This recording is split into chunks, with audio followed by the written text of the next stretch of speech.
Welcome to the Le Mans Series, kicking off with the 1,000 kilometers of Barcelona, the opening event of this 5-race series. Expectations high of a quality battle in all 4 classes.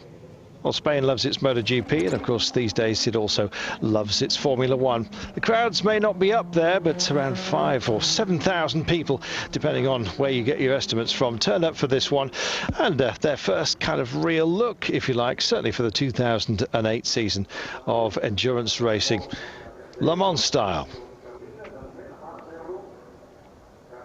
Well, track temperatures hovering around about 30 Celsius and near perfect conditions, you might think, to get us underway. But some difficulties ahead of the expected battle between the Peugeot 908 diesel and, of course, Audi, coming here with full factory backing for the first time with a diesel machine. Would it be the same old battles between Peugeot and Audi, just like we've seen in Sebring in the American Le Mans Series? Well, naturally enough, also entering the mix, the rather cheeky upstarts of the prototype world, the RS Spiders of Porsche, and qualifying reasonably well as well. Seemed to be a lockout of the usual suspects, with Peugeot 1 and 2 on the grid. Audi's #1 car, with Alan McNish starting us off, qualifying ahead of the Charouz racing outfit with Stefan Mucker on board, the Lola Aston Martin. Great deal of excitement about that particular car, and the boys on dailysportscar.com, your first port of call if you're into this form of racing. They going rather soppy over the Aston Martin. Love the look of it and just about everything else. There's your starting grid then. Top LMP2 qualifier, the Van Muskayan Motorsport with Peter van Merkstein on board. It's the Porsche RS Spider, of course. The lead as far as qualifying was concerned, and on the grid you had to look an awful long way down before you got to the GT cars. But Antonio Garcia handling the Aston Martin DBR9, the number 59 car, leading that class off, and the Virgo Motorsports with Rob Bell in the Ferrari F430 GT, top qualifying from GT2. So a real mix, the usual form as well, and well, some of them having some awful luck right at the very start. JWA Aston Martin and the number 94 Speedy Spiker having troubles even on the rollout. The Spiker losing a wheel on the reconnaissance lap en route to the grid. So a couple of new models with troubled beginnings then. They have a start, long season ahead, and of course including the standalone Le Mans 24 Hours, which of course you'll be able to see on Eurosport. So it's time to wind it up and get underway. Pole sitter and the number 8, Pedro Lamy, taking us away. Nish, not a man who likes to hold back, particularly at the start, and well, he was out there to try and just spoil Peugeot's party. Great start by the Audi. The R10 TDI turbo diesel, both Peugeot and Audis, of course, under diesel power. And how would they fare against the likes of Charouz Racing and the Lola Aston Martin, the best of the petrol-powered machines, as we believed. So finally underway, a long time in the coming, and as you can see, McNish in a Peugeot sandwich early on. Great start for the young Scot, and first look at this fabulous arena that is Barcelona. Through Elf, very tight. First right-hander, the hairpin at La Casa, really the one to trouble most. Goodness, what a great start it was. The Lola Aston Martin already up into 3rd place. Well, it wasn't to be smooth sailing at all out there. Difficult times ahead for all, including McNish himself.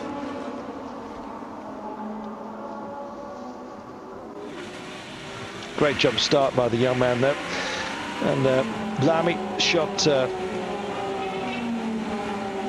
well, he finally did get off the leash, I should say. Pedro Lamy managed to open up a 7-second lead by the 15-minute mark. So all tight together at this point, but really the field starting to string out just a little bit. A few problems as well with some of the LMP class vehicles out there, not least the fact that the Porsche RS Spiders were extremely quick out there.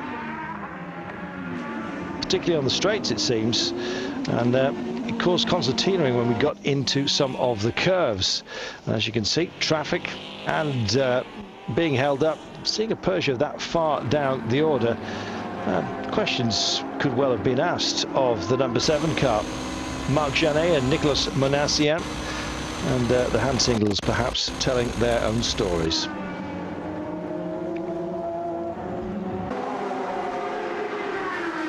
Nice work when you can get it, when you've got someone like Alan McNeish on board. Why not? Knows his way around this field, knows just about all the opposition as well. So Peugeot's locked together, but unfortunately for them, there just happened to be an Audi out in front of them. Well, they did chop and change, as you can see, and the Lola Aston Martin doing a great job trying to keep up with the boys, but it seems that diesel power these days is the way to go.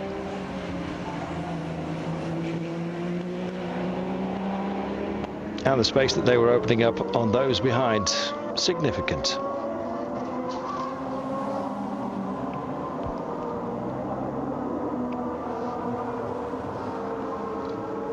Well, after 45 minutes, the Bruichleli machine getting itself in a spin. Suggestions of contact as well with one of the Peugeots, and in fact time to pit as a result. An early stop, unscheduled, you might think, but with the safety car out, everybody was taking advantage to come in.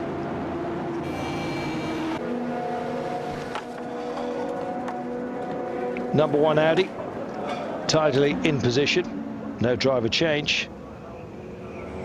Later on, a problem with an alternator belt was to be one of many difficulties suffered by the Audis, and well, you have to say, reliability problems. Maybe they've had things their own way for just too long. Everyone else seems to be upping their game, and Peugeot, well, prime amongst that. Great work by Peugeot in Sebring. They were hoping for a repeat here once the European season was underway. Change of drivers.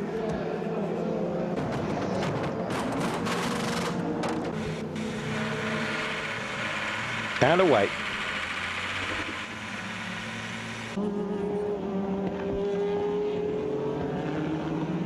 Well, the number 8 Peugeot inheriting the lead.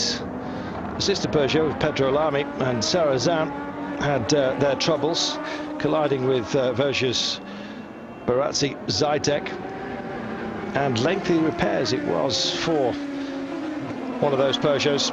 15 minutes off the track. Safety car period finally cleared, and the field cleared to race once more.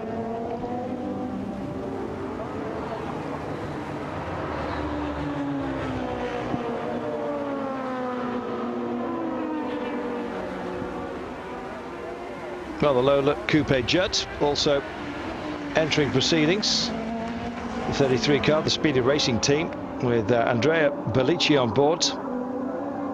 Second qualifier amongst the LMP2s. Porsche Spiders, well, they've really had a great season last year, of course, particularly in the United States, and hoping to come through and become a dominant feature within the Le Mans series in Europe.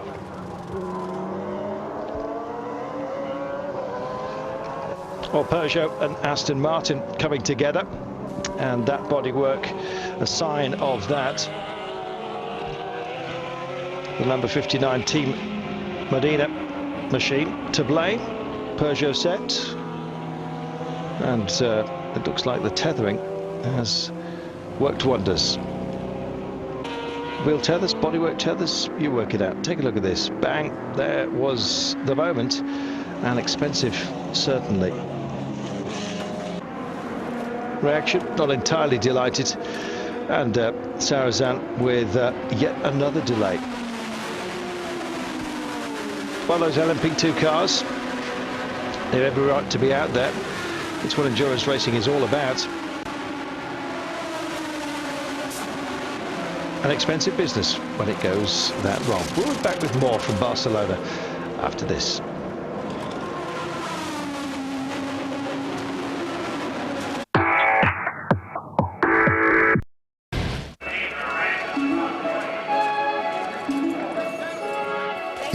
1934, we set a new standard for racing cars, the mid-engine.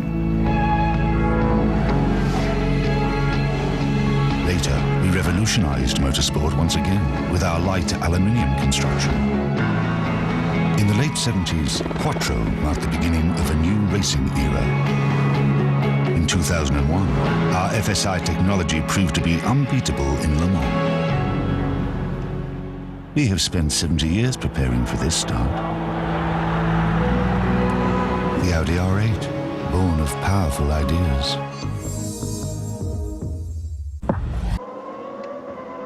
Well, half the field having pitted with the various yellow flag incidents. Lamy first in, as you saw earlier on, but it really was about the mix of the field. It's what really entertains those who love endurance racing, and a couple of lurid moments, some hot ones for Peugeot.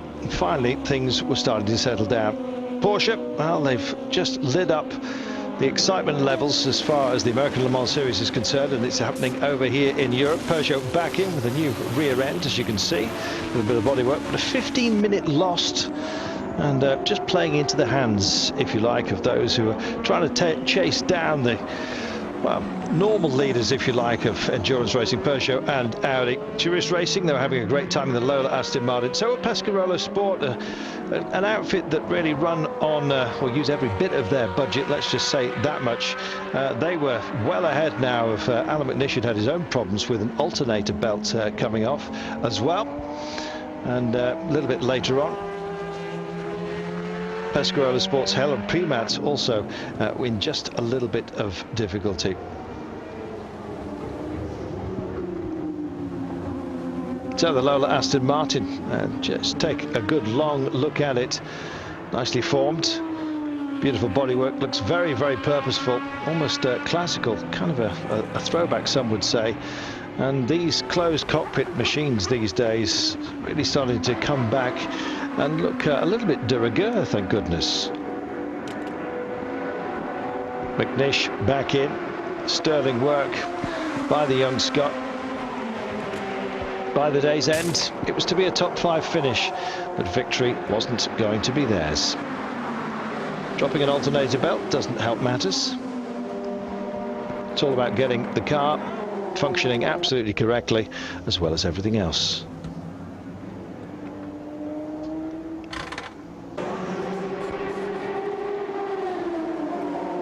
So swap over, minding the girders above.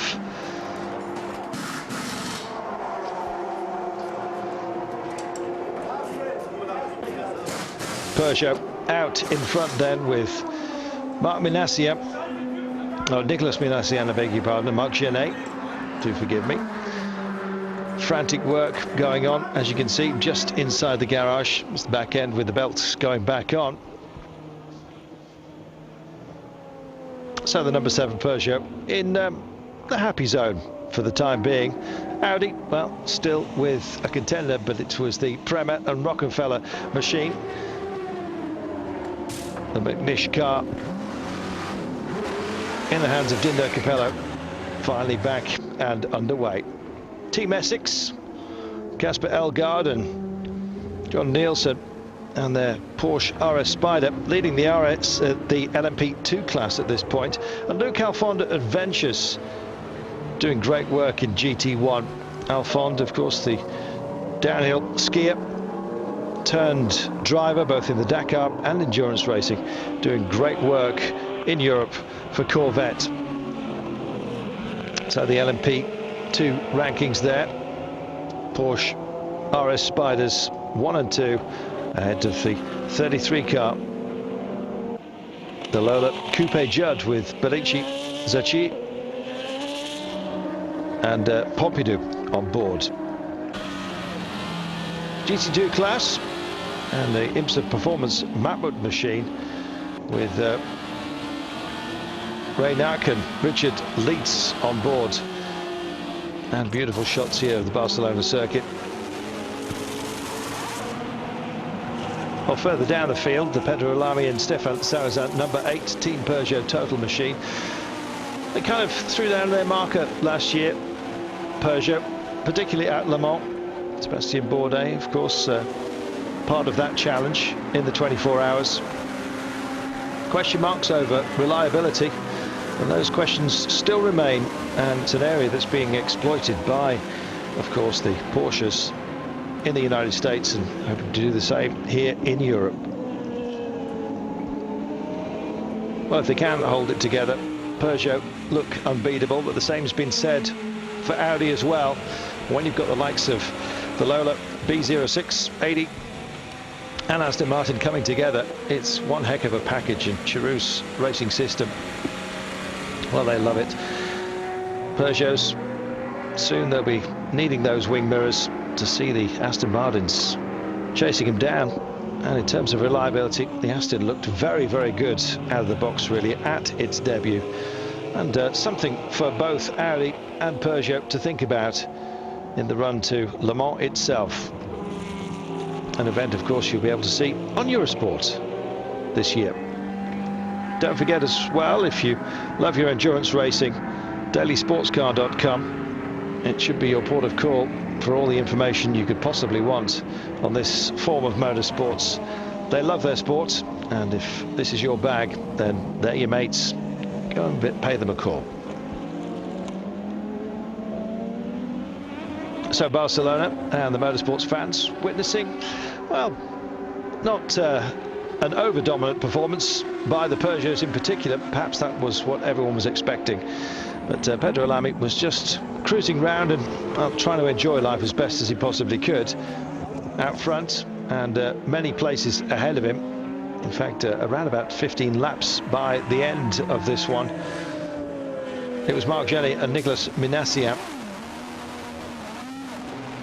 Close-up of your Aston Martin. Doesn't look overly familiar. Aston Martin, of course, doing great things in GT1 as well, but prototypes are what they're starting to think about. It's a kind of a focus design. Looks a bit duck-like to me up front. Bubble with a sort of snoutish bonnet. Doesn't have quite the same fluid lines as these famous Audi shanks that you're looking at right now. Well, drama for McNish earlier on. Seemingly settled down, and the remainder of the Audi crew, well, I suppose if you combine their results by the day's end, they'll be more pleased than Peugeot, but it could always have been better.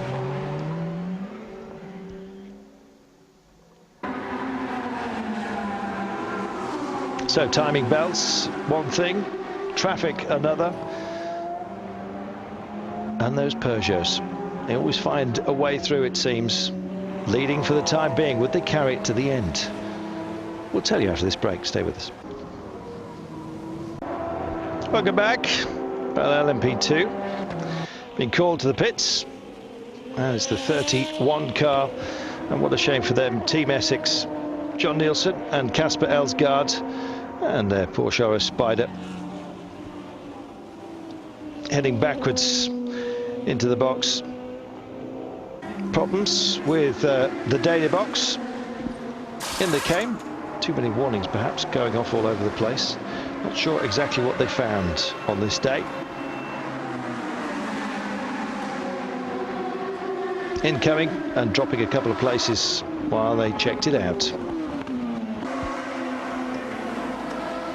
Well, different fortunes for different teams, and no driver likes to be in this position, while the class lead is up for grabs. And the 34 car, Van Merskijn Motorsports, and Peter Van Merskijn and Jos Verstappen. What a name to have with you there. Jos Verstappen and the Porsche RS Spider just seem to go together absolutely brilliantly. And just after the 3-hour mark, they were in the happy land out there. GT contest also extremely hot out there. Well, began the hour setting the class fastest lap, 17 seconds down in third place, so not doing too badly at all. Look at this battle here rocking between these two, and as you can see, Peugeot and Audi yet again honours even, you might say. 1 and 2 out there, but they will have a challenge later on in the season, and Aston Martin believe that they've got the car to do it. Pedro Lamy pushing as best as he possibly could to get back into that race, trying to just chase down a couple of class markers, and unfortunately for him, just spinning it out.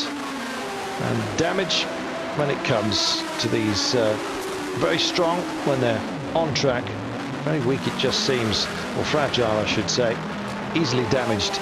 As soon as any kind of aero effect is altered on these beasts, they really do just disappear rather quickly. Livia Panis, lovely view for him, and the slower vehicles just being encouraged to move out the way, let's put it that way. They have the right to be racing just as much as everybody else out there. The Matmut machine being pushed all the way, and GT1, that's that 72 car again. Unfamiliar colours perhaps for you in white. You always like to see Corvettes in their familiar racing yellow. But Luc Alphonse has got a great outfit and kind of a near factory backing, I suppose. Certainly gets an awful lot of help out there. Salines, nice to see them as well in action. The Labre competition machine, Mika Viecki and Christophe Bouchou on board that machine. GT2 class, Vigo Motorsports, Rob Bell in the Ferrari F430 GT. Rob Bell and Gianmaria Bruni doing great work in that class. Meanwhile, the 7 car, our leader, looking nice and clean, especially after a spruce up, and soon to be back out there. One Peugeot and one Audi out front, and separated by the end by just a solitary lap.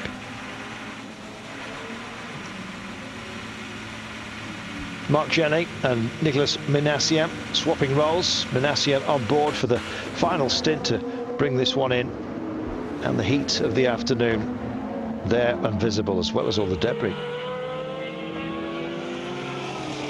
The number 2 Audi, Alexander Premat and Mike Rockenfeller, having a better run of things, certainly better luck than Alan McNish and Dino Capello in the number 1 car. And it's been a packed program for them, racing in the States, back over in Europe, kind of melding the 2 series as best they can. American Le Mans, and of course the Le Mans series here in Europe. Been familiar for such a long time, seeing the Audis out there. Peugeot, well, they gave notice last year that they were getting there. They've had a great start to the season in America, and well, they're looking handy here as well. Provided reliability, and the other cars just don't happen to trouble them and get in the way too much, then the year could well be theirs. They'll be looking for honours at Le Mans, naturally enough, into the final lap, and victory just waiting for Peugeot. Minassian in to bring this one home. He and Marc Genet, no lack of quality between them. Very familiar in terms of their style as well, almost interchangeable as their seats are. The flag then falling upon Peugeot, opening their account with success, and you can see what it meant to them. Tremendous stuff. Audi and the R10 TDI, well, they've got some thinking to do. For so long, Audi have been the outfit to follow, and now it seems it might just be Peugeot. Charouz Racing, the fastest petrol machine out there, the Lola B0680, Aston Martin, Stefan Mucker and Jan Charouz. What a result for them. And the second Pescarolo, or Judd, 2 of them in the top 10, I should say, finishing 4 and 7. And the Audi of McNish, as you saw, just a little bit between those 2. Leader of the GT1, or winner of the GT1 class, the Luc Alphonse Adventures machine. Great result for them. And Vigo Motorsport picking up GT2 with Rob Bell. All hats off as well to the Porsche RS Spider and a P2, but really they're thinking of top honours these days. They want to win the entire race, not just the class. They almost think of it as a failure. Would you believe it? The happiest man in Barcelona today. Yeah, I think so. There's no one happier than me today. I agree. A few comments about the race in general. Obviously, it was a dream for you. Yeah, For me, there was just two moments. One where to avoid the car, I went on a curve, and I hit the curve very hard. I really thought the car was damaged then, but the Peugeot is so strong, you know, it didn't damage. And then at the end of the race, I had a cramp, so my foot was getting numb, and I decided to stop a bit early. But apart from that, the car was perfect. Thanks very much.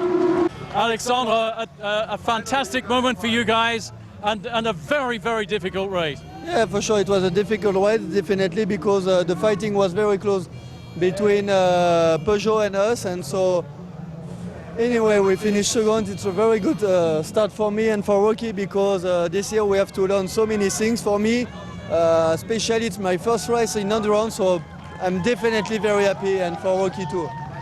Thanks very much. So definitely very happy, but definitely with some work still to be done. Ill fortune, you might say, but Aston Martin proving by getting on the podium that it's not just going to be a private party between Peugeot and Audi. Pescarolo as well. Good strong challenge by them, and Emmanuel Collard and Jean-Christophe Bouillon finishing in 4th place ahead of Alain McNish and Capello's machine. Merstein and Verstappen, the lead LMP2s, finishing in 6th spot. So we've begun at long last the Le Mans series on Eurosport.